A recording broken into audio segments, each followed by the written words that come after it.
Yeah, how's it going? Well, let's call this day one of my college film. Say hi behind the camera. Hello. Hello. Um, so, just update. Well, maybe a little bit of an introduction. I'm actually in the process of making a film, a short film. It's about nuclear war, so that's positive. I guess I'm going to start here because obviously today I plan to actually play around with some of my equipment. I do have my own cameras, lenses, rigs and all that stuff. So because obviously the college would provide you with that stuff, but I like to have my own stuff because I'm selfish like that. Let's forget that. So obviously you can see here I've just been playing around, with rigs and mounts and that. There's some lens caps and oh yeah, here's my other camera. So I actually got two cameras here. I've got 1300D and 750D. This is the proper film camera, so I can put the microphone on top. This one I can't do it with, but this one's like a secondary camera, and it's absolutely filthy from shooting over Christmas. So obviously today I've just been looking at all my equipment. I'm literally going to go downstairs soon to go and look at all my tripods. Now, actually, I could show you all the tripods and that. But yeah, so these are my two cameras. I guess we could use this as a little equipment tour as well. Two lovely cameras. Have helped me last year with Homebound 2.1. Did so well with that. This one did phenomenally. This camera, I love it. It's a 750D. And it's got the kit lens on it. I am waving it about, but yeah. And this is a 1300D. This was my very first DSLR that I brought. So obviously I brought this one first and then brought this one when I was familiar with Canon cameras. Maybe let's go a little bit into detail about my film, because it is about a nuclear attack. Obviously this person lives in Devon. And there's a nuclear attack on Plymouth. There's like a worldwide nuclear exchange between the United States, NATO, Russia, China. All of them just go all out war. So obviously Plymouth would be nearest hit because we're in Paynton right now, and this guy would be made to survive a nuclear fallout / nuclear winter scenario in Paynton. And a lot of it's going to be filmed in a very dark cupboard, so obviously lighting's going to be really key, and to get this right as well. And people might say, you could post edit, lighting and that, but no, because that's where you make the mistakes. You're supposed when you're filming, make sure that you actually get the lighting right on set and not have to use an editing software to do it. So yeah, that's the light. We've got all the props here, like lights, and I've got a plug here, and you just see my lockup really, it's worse than this. Yeah, and then down here you've got the rigs, you've got soft boxes, you've got tripods in there, you've got, what's this one? Yeah, that's a tripod. You do have a, yeah, you do have a dolly in here. Oh yeah, this is my big slider, 120 centimeter slider. It's huge. That compared to me, I'm 5 foot something. I don't know. I'm considered short, but yeah, this is how big my big slider is. I just hang out in there like that, and obviously you can see another real plug there. I actually used that for my Christmas display, but obviously because we're off season, it's off. Bugger off, Sprinkle. Right, this is how crazy it is in the house, so this is going to be interesting when we get to the filming.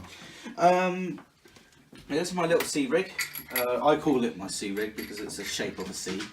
Depends which way you hold it, it could be a U. Eh? Depends which way you hold it, it could be a U. Yeah, it could be a U as well. You hold it like that, otherwise, yeah, that kind of look weird if you're filming the sky. When I went to Lanzarote, this came real handy because obviously I couldn't take all of my rigs, I couldn't take the tripods. I took this thing, and it did me wonders. Yeah, and I've got my big, oh, hang on. I've got a big light here as well.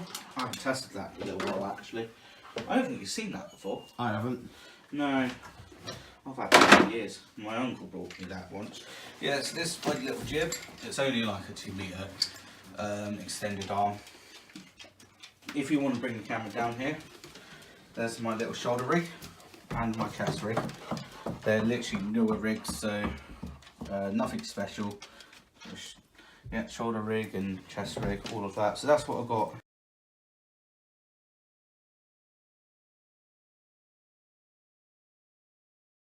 Down here really. This is my pottery and that from college years ago. That's actually got to go to lock up soon, so we'll do that next week. That's all my pottery. I do have more props, but a lot of it's at the lock up. I actually got to buy some cobwebs, so I've got to go on a horror shop for that. Oh yeah, locations. This is the cupboard here that I'll be using. If you want to bring the camera over here. This is the cupboard. Voila. Do I have a light up here to show? No. You might, yeah, you might have a light on your thing. Our phone's upstairs on charge, isn't it? You know, would I fit in there? Yeah, I would. You're probably supposed to check that before, but yeah, this is the cupboard I'll be using. It is claustrophobic. This is the shelf. So obviously when I'm doing the scenes, and this is actually good for you because this is giving you a bit of insight of what my ideas are. I obviously haven't completely spiced them all out yet, but when I have like a storyboard and shot this, I'll go through all of this with you and do the proper directing. We'll record that as well. This is the shelf, so I was hoping, you know, I was going to have a little radio on here, like a torch that the character left here. I think it's going to be a warm white torch.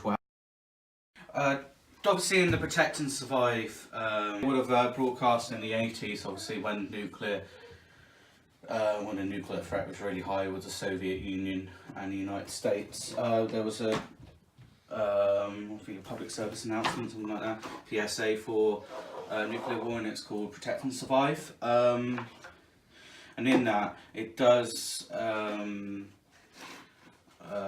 instruct you to find a middle bit in your house, like a cupboard, under the stairs, whatever. Put a mattress there, overturn a table, you know, blankets, sheets, you know, canned food that's going to last you a very, very long time. Bottled water, because obviously in a post-apocalyptic era, you know, there'll be no water coming through, and if it was, it'd be contaminated and you'll kill yourself. So that's delightful. Yeah, well, a lot of the scenes will be taking place in here, as well as around the house, in the living room here, outside. But here I need to really think about lighting, you know. If I was to be sat in here with a torch, what's that going to look like? As well as you need to see the facial expressions of the character, just to convey those emotions when he's going through the attack. I mean, we do have pillows in here actually. We could use that, and you know, all these different items and that. We just pile them on, put a mattress there, pile them on. We just have to figure out how to get a camera. This is going to be really interesting to do this, but you know, it's all about experimenting and doing things that you don't usually do. Living in a cupboard, for example, for 2 weeks. Yeah, maybe I could explain about another scene that I was going to have. It's outside as well. And get rid of the dogs now. I need a key.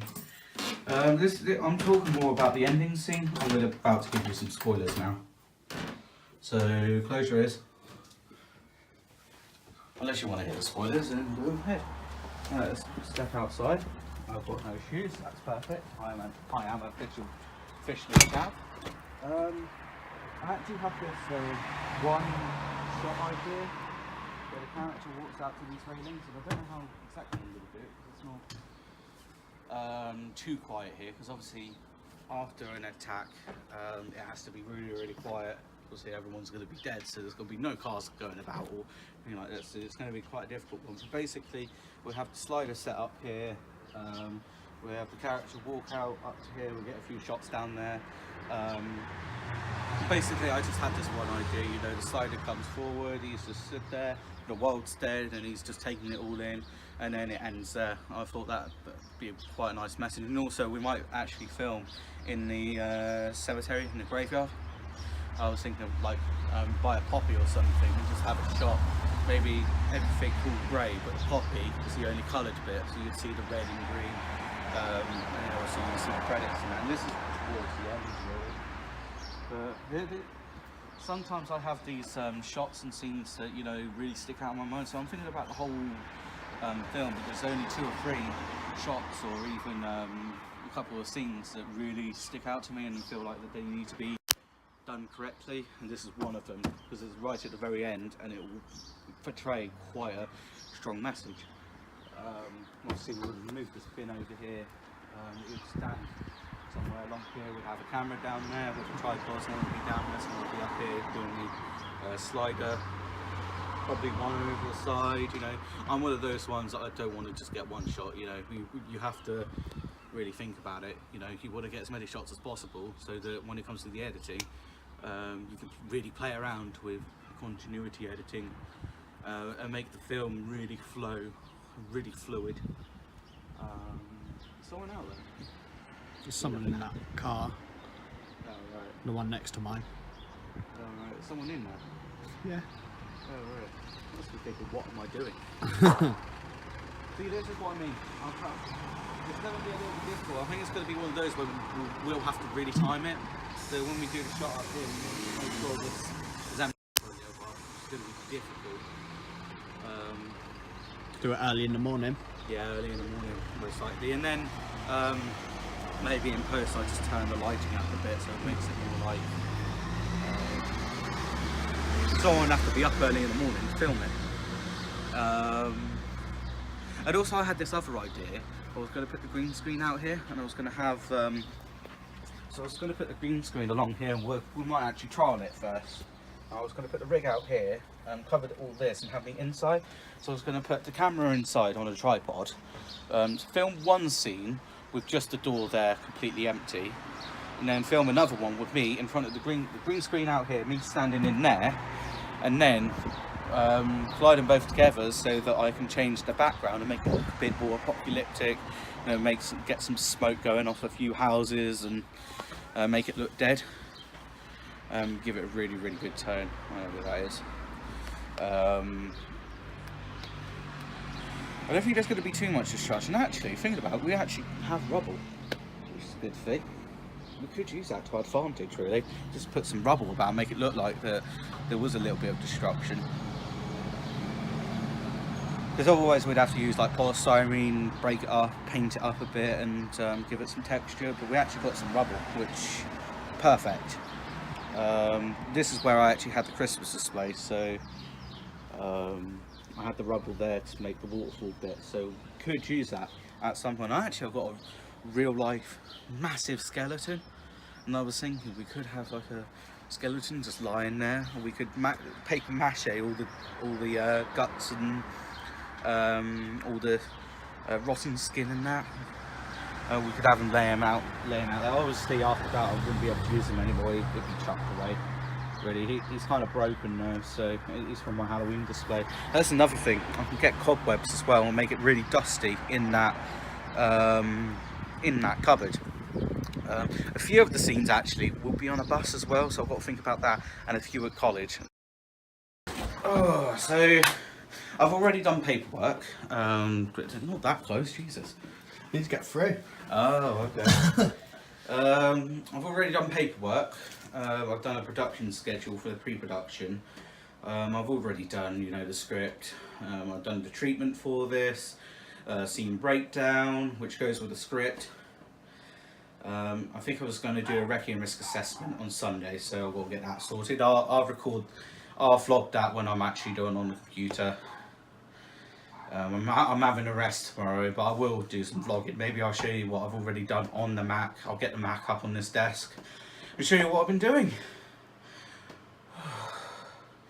The stress that goes on in this house, eh? Sassy, shut up! Excuse me. But yeah, that I kind of just kind of went over, you know, a few ideas I've had, and showing you as well. I'm starting to test out these cameras and all my equipment and that. So I've already listed down all the equipment I have so that I can figure out, you know, do I need additional equipment for this shoot.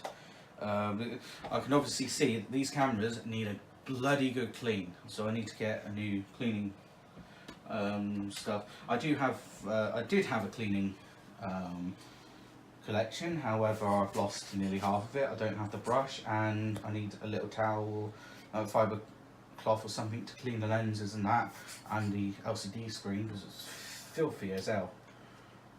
This is only because I went to Lanzarote with one of these cameras and a bit of sand got into one of the lenses. It's not damaged, thankfully, but it could have been damaged. But I've actually used this, and I've got to get myself a new pen brush to try and get sand, get the bricks out of there. So yeah, and just making sure as well that all these equipment are at quality standard. So you know, none of them's having a bit of faulting, or you know, the manual works. You know, the microphone works correctly, and this will go on for the next couple of weeks. So it won't just be today. Obviously, there'll be a lot of trials before I actually start filming, just to make sure that, you know, all my knowledge is there, and that I know what I'm doing with this film. We are actually going to play with the green screen properly at some point.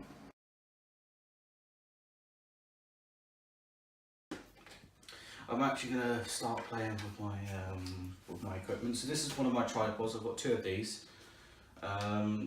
Unfortunately, I don't have a heavy duty tripod. To be honest, I just can't be bothered to invest in one at the moment.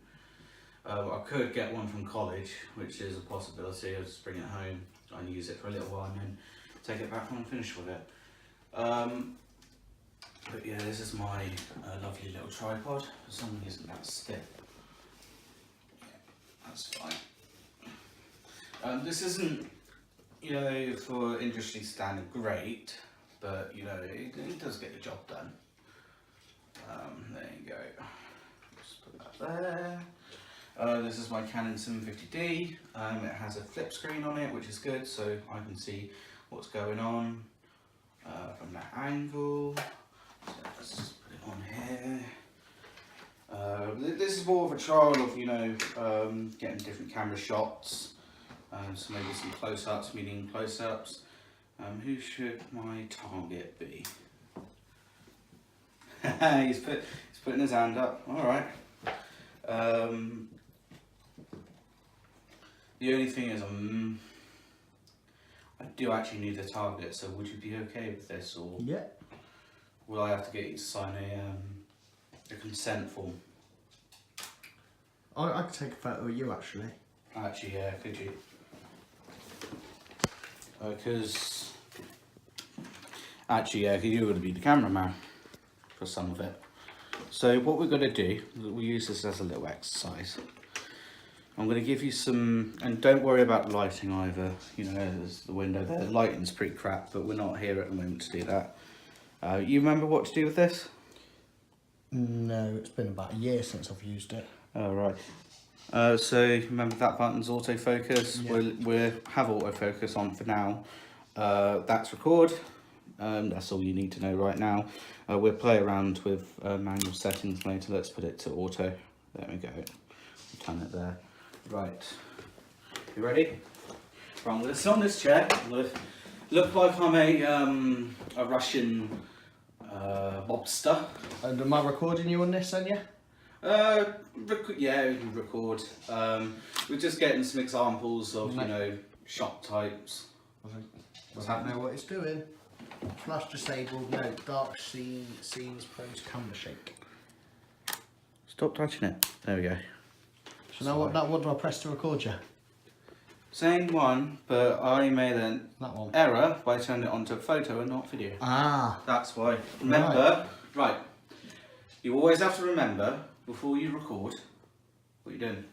Recording you. Oh, right. What you need to remember to do before recording is press the focus button, because we're auto-focusing. For some scenes we will manual focus, but I'll show you how to do that when we come to it. I think we have done manual focusing before with that little ring. You know, the ring at the front of the lens? Yeah. Really Yeah. that's When you the- twist. Yeah, don't do it now I'm because it's auto. What I would like you to do is give me a close-up. Do you remember what a close-up is? On the phone I'm videoing on. No, on the Canon. Is it second big one in? The big one. Do you remember what a close-up looks like? Yeah. So you remember shoulder Big. line. Make sure that there's space between my head, between the sides, and a bit of my shoulder, but literally just that. It's on close up. Could you turn around the screen to see what that looks like?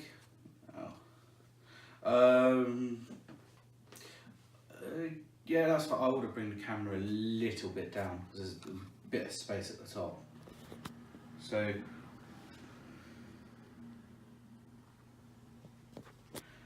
how does that look? That's close to a medium. It doesn't go any further though than the first one. Right. I can move the actual thing. Alright. I need to tilt the camera. Yeah, Which I that thing. don't want to do with one hand. To tilt the camera, it's just, you just unscrew it just a little bit, don't screw it too much, and just bring it down. Cool.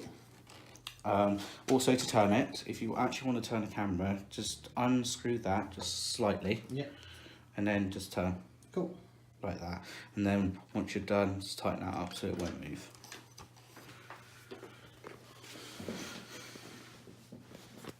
So close up. So you are now the camera guy. I'm now requesting a close up of me because I'm being evil.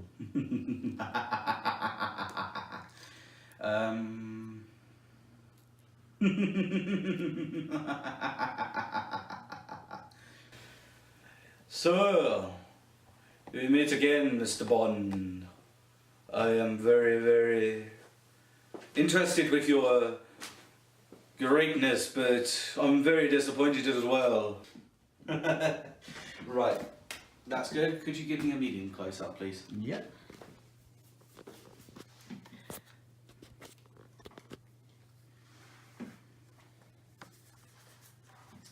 Do you remember what medium close up is? Up to the chest line, just bordering on stomach.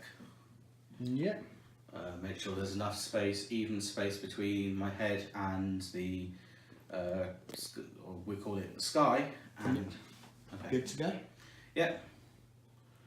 Right. So today we're going to talk about this unboxing.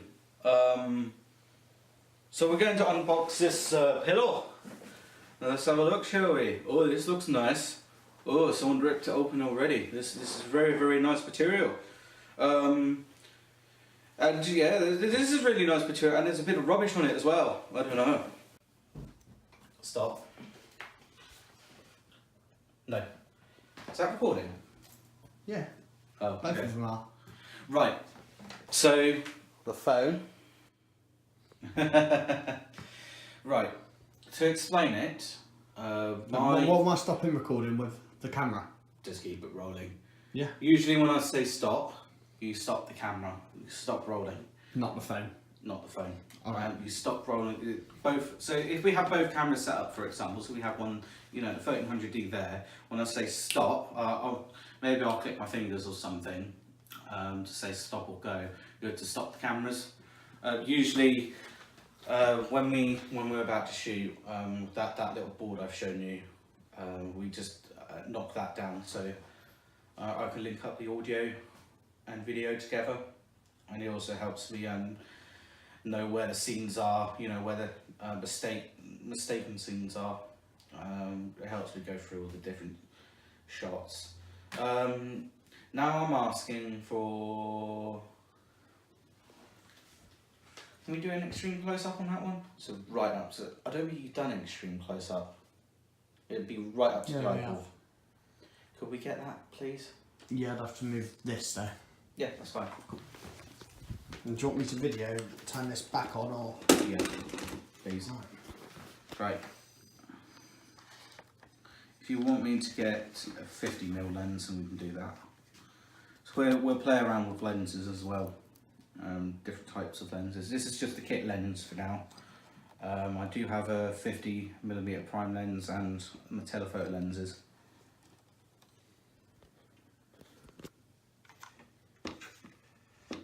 Let's just get one eye there. One eye? Yeah, because it's the extreme close up. Does that lens do it? Right.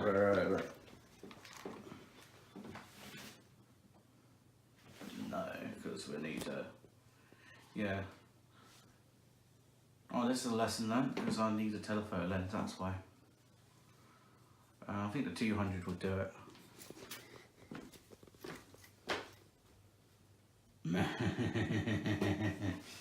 So, see how I put my eye up there? I'll just demonstrate to you here. I would need a different lens for this then. There we go, what will that do? So how I have my eye there is focusing for some reason, like that. You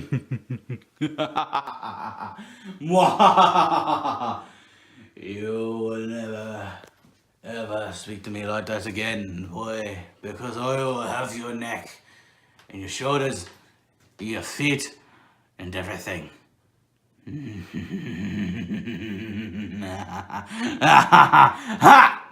you go.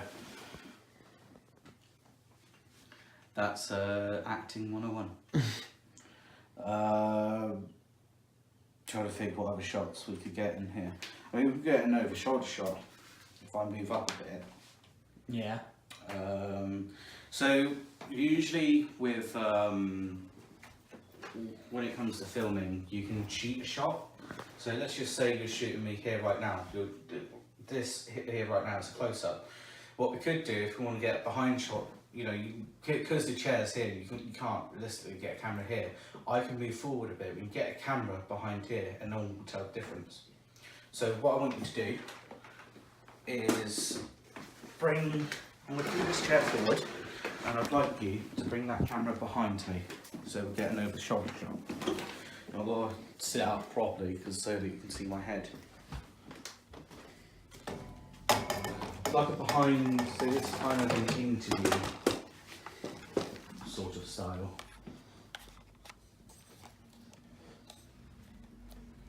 You know how on TV they record someone behind and they black out their face so they're anonymous?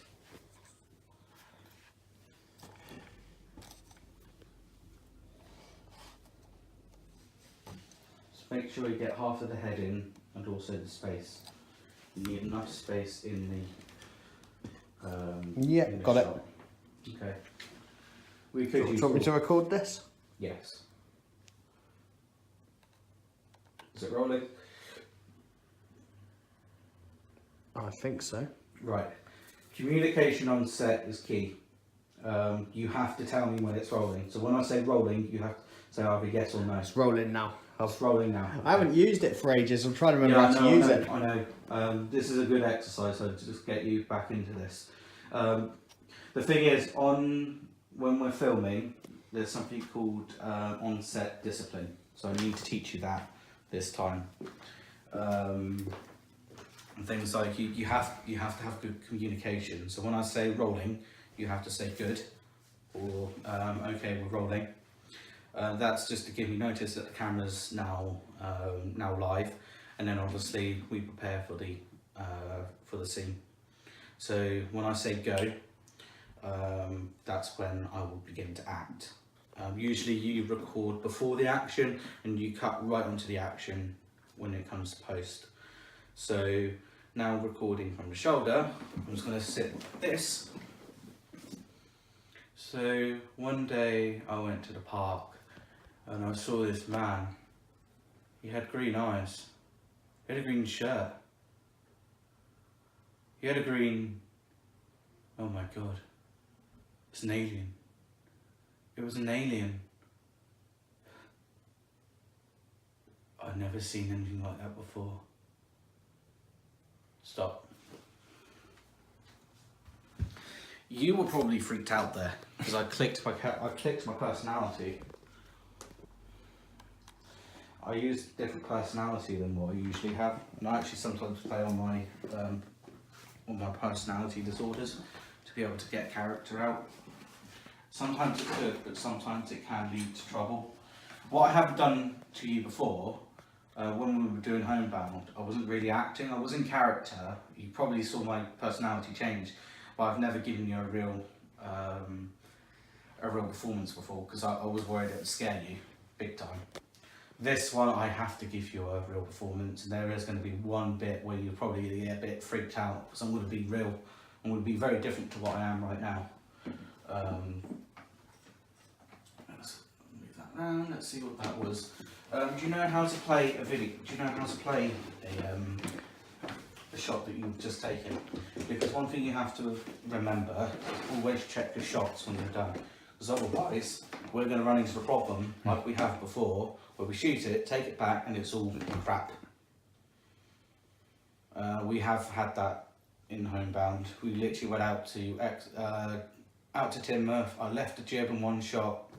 That's a killer for a film. That in real industry, that would be a killer. We just went out. You know, I just spent a lot of money and a lot of time going out to Tinmouth. Left the jib in one shot. If that was a real production, I'd be sacked for that. That's a big fuck up.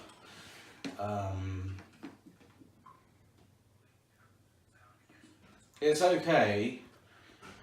You couldn't do it properly because this chair is elevated, and also my head isn't greatly in shot. You can still see my head. You can see the background in that. It's a little bit tilted as well. That's.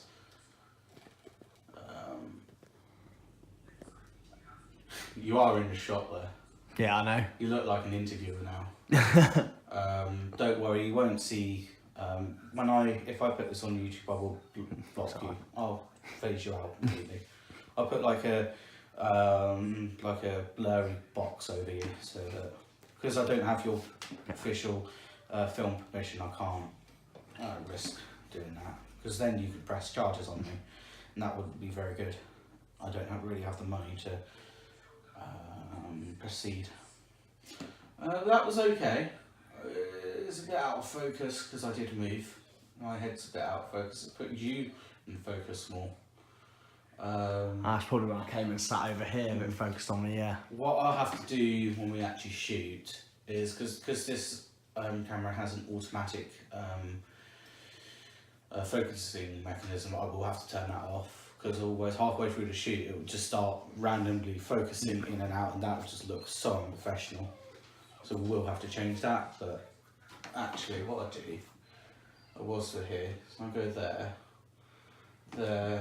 and if I go to automatic focus, we just turn that off. There we go. Turn that off there. Actually, how's image quality? Yeah, that's fine. Also, I need to make sure I'm checking that it's in the right, I know this is taking a while, the right resolution, because once I had it at a really low 480 resolution, it looked horrible. There you go, 1080p. Make sure this camera's on the right setting. Right, I'm going to turn movie servo, or whatever that means. So I think that's just the autofocus. So that shouldn't autofocus on its own anymore. You will have to do it manually, which is fine. You're recording your keys for something. Yeah, I don't know why. Oh. Do you know what a long shot is? Yeah. So there's a difference between a long shot and what you call a wide shot. This is really important. A long shot will basically be like a big long room, so the space is going out that way. A wide shot, out that way. So let's just say you're on a beach, for example, and you've got a big, wide, open ground. That's a wide shot. However, if you're in a forest or something a bit enclosed, but you're filming out that way, that's a long shot. So you are, you've got a long depth of field, but you only see, so it's more to do with lines as well, what you see in your line of view. I may be completely wrong, but I'll check on that. Do you know what a low angle shot is? Because this is important. Right. So, exactly, you got it spot on. Do you know what a high angle shot is? Yep. As reference, if you film from down here, you look bigger. It actually makes you look fatter. And not only that, it makes the viewer inferior, because the person is standing, because the character is standing over the audience, so it makes them powerful. If you've seen scenes where they shoot the the bad guy and they have the camera slightly tilted down, so it makes it look like you're inferior to him. That's the effect of making you look terrifying.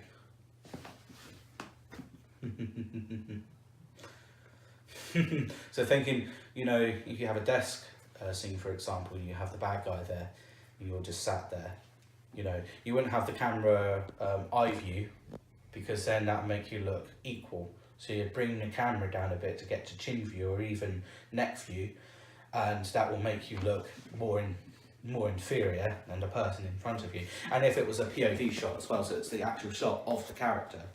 Do you know what a POV shot is? Yeah, point of view. That's the first person view of the character itself. Do you know what a bird's eye view is? Yeah, that's from the top, isn't it? Yeah, that's what you do with a drone or with a jib. That's what their jobs do. Do you know what a tracking shot is? No. So track shot, so let's just say I have my slider. Let's just say I'm walking across this room right now. What we do is set up a slider that would basically, the track shot would basically be following me. Also what happens in a scene is, let's just say you've got a shot, you just stand there, and we've done this before, where you just slowly bring the camera in, so there's a bit of movement, a bit of tracking. Do you know what establishing shot is? No. So establishing shot is, so when you get to the next scene, when they have the shot of the house. So let's just say we get one shot of the house and then we cut to the character itself. That's an establishing shot. So you're establishing your location and your setting. Okay. That's used, if you look at a film and you start picking these things up, you will be able to cut, pick them out.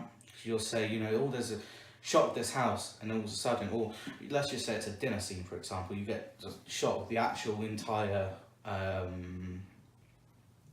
room, maybe with a table and all characters, and then you cut to a close-up, or you cut to a medium, or you cut to an over-shoulder shot. I know you're looking at your phone. I don't know, it's just text me. Oh.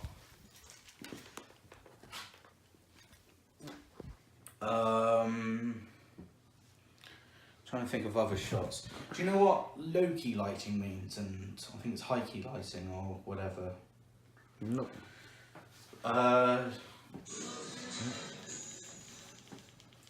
Because with Homebound, I didn't think too much about lighting. We only just shot with cameras. We did use the soft boxes at one point, and we also used the panel lights. However, this time we got to do it properly. I think I need to re-educate myself a little bit on low-key and high-key lighting. But basically, one's really, really bright, such as, let's completely light up this room with bright light. Have you ever been in a, you're on your phone? I'm texting someone back. I'll leave it a second. Yeah. Trying to remember now. But basically, you get shots where, I think it's high-key lighting, but basically it's really bright light, illuminating your character in the background. Low-key lighting is basically dark background, a little bit of lighting. That's what we have in there, and we will also have high-key lighting because we'll have a big nuke flash, I call it. I'm not being rude, but when you come to the filming, you can't be on your phone, because you have to listen to instructions. If you're on set and you do that, you're going to be reprimanded for it, so you have to always listen to instructions. I will have call sheets as well as, you know, I'll have a shot list there, you know, storyboard. I'll be like, right, at this scene we're going to do this and this shot, so I want you to put the camera here, I want you to get a close up, I want you to get a medium shot from this camera, I want the light there, and I want him to point at this direction because of this. That's what instructions I'll be giving you. And then I'll be saying, you know, I'm going to stand at this spot, I want the camera there, I want the camera there, I want the light there, prop here, the prop's going to move over here, I'm going to move there, I want the camera to follow me. That's basically what instructions are going to get from me. It's not completely professional, because I'm going to forget terms, I'm going to forget, you know, really I should be saying, you know, this specific item, I want it here now, like I want this soft box and this light stand, because there's different sorts of light stand, you know, there's a, oh, what's it called, I think it's a C stand, whatever they call it. I think it's a C stand, I can't remember now, or an S stand, whatever. But there are technical words for different equipment, you know, different sound equipment, different cameras, different wires. So you know, XLR cameras, wires. You've got 3.5mm camera, you know, wires that I use. On set, really, you need to know all of your equipment. You usually would have an equipment list, which I did with you. With all the cameras, and I need to correct sort of ones that I've got in there, so I've got to get the names done properly. And what I do is I'll do a list of the equipment, and I'll actually put the pictures on there. Maybe I'll print it out or something so that you have reference. So I'll say, I want this, this and this. You look at the list and you know what to get. So we're going to do it real professionally this time. So yeah, but this camera is working fine. But one thing I want to test out, because we were shooting in auto. So auto settings means, you know, things like ISO, aperture and shutter speed and anything else like that will set itself automatically. But really, a lot of scenes we're going to want manual focus. Hang on. We want to shoot in manual for some of it, or aperture priority if we need to think about lighting. Say for example, if you look here, you know, we're shooting that TV down there like that, really horrible shot. That's absolutely disgusting. You know, that is a horrible lighting. So what we do, there we go, bring that up. This is what manual does, so you can now play around with the lighting. So I can bring that down, I can bring the aperture up, like that. ISO is fine, maybe up one more, yeah. There you go. It's a nice light. That's without lighting. Obviously, we would obviously light up this area because it's completely dark. But yeah, that's from the camera. Let's just say we're shooting in a really dark scene. Then obviously, this is where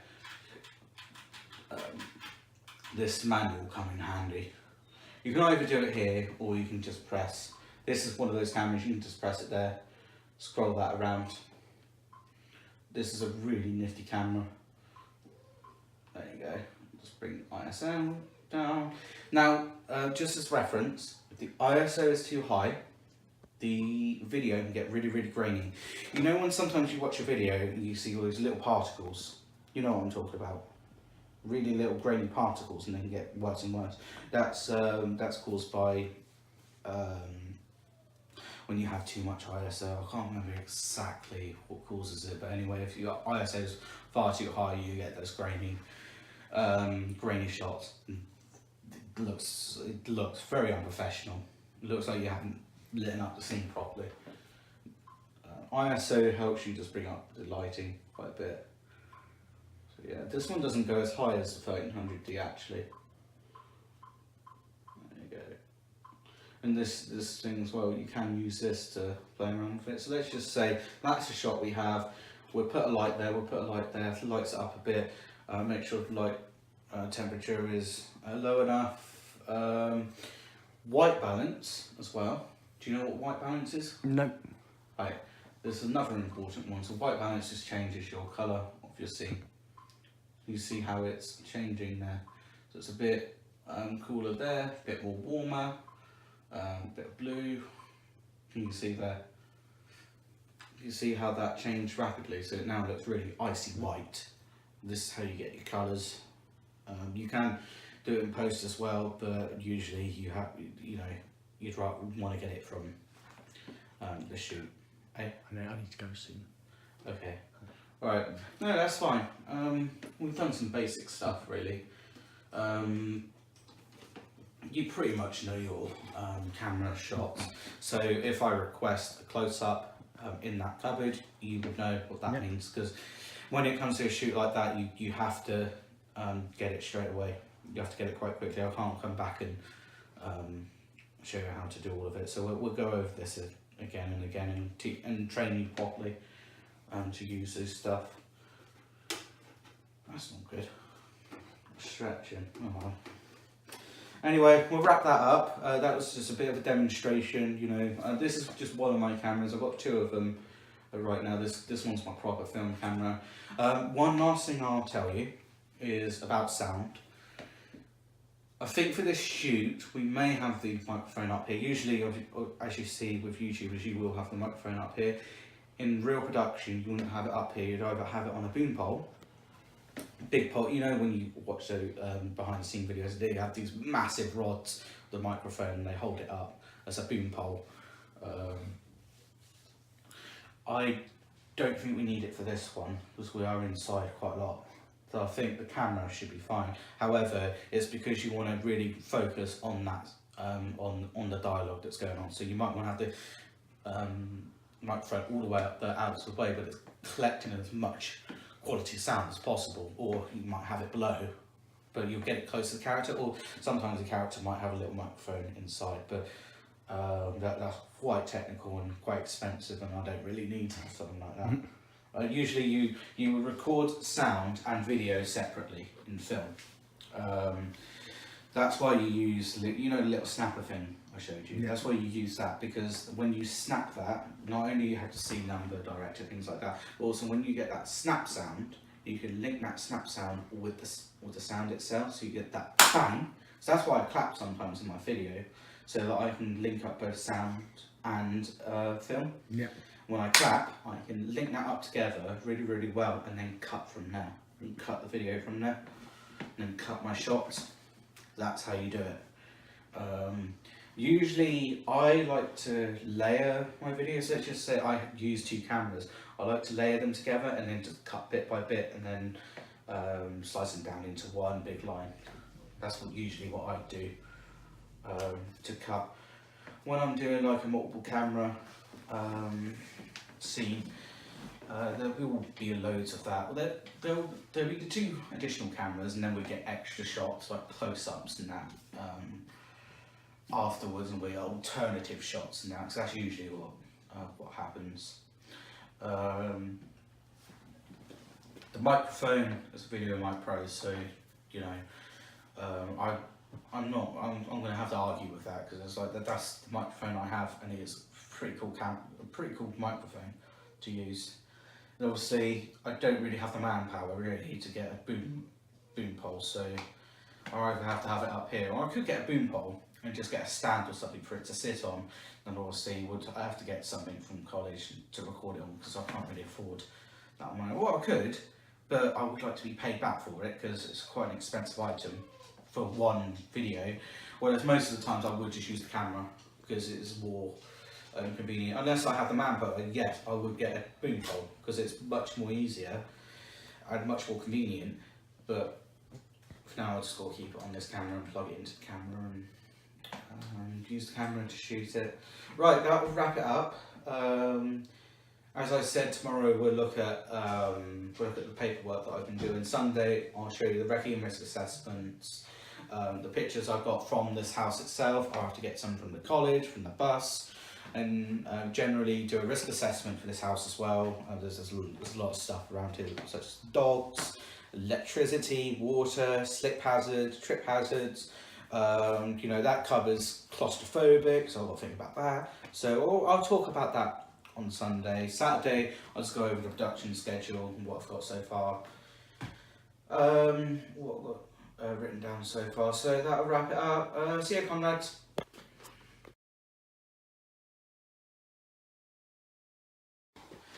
welcome to my dungeon.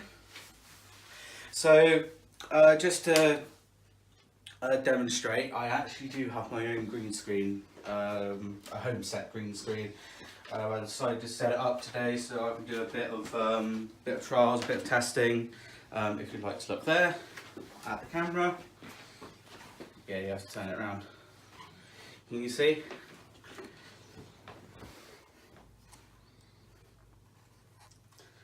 Well, there's a little bit of shadow there actually. Thing is, this light a bit too bright, so I've got to adjust that thing. I think that'll actually be better.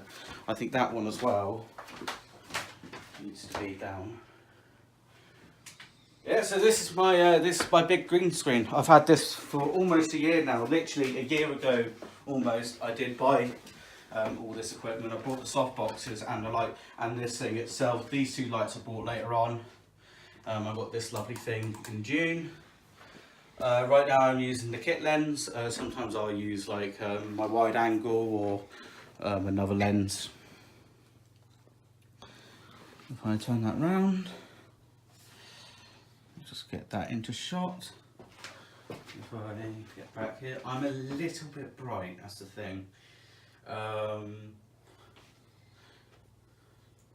you go, I'm like a bird. I'm gonna fly away. Do you know what we could do? We're not singing anymore. Eh? We're not singing anymore. We're not singing anymore. Fair enough. You know what we'll do? We get a little test. So I'm actually recording it right now. If you want to turn the screen back, because I'm in the middle now. And I'm going to film myself flying through the sky.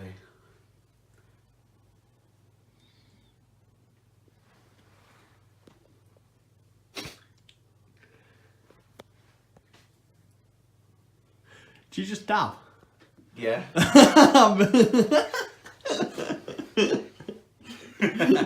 This vlog can't go out now. It's too embarrassing. But anyway, yeah, this is my green screen setup. I'm doing more camera trials this weekend. More equipment trials, making sure that this is okay. It's a bit flimsy, so I definitely wouldn't take this thing outside or somewhere where it could get damaged. However, you know, it does. This is a little bit creased, I know. I might have to iron it actually because this has been in storage for a little while.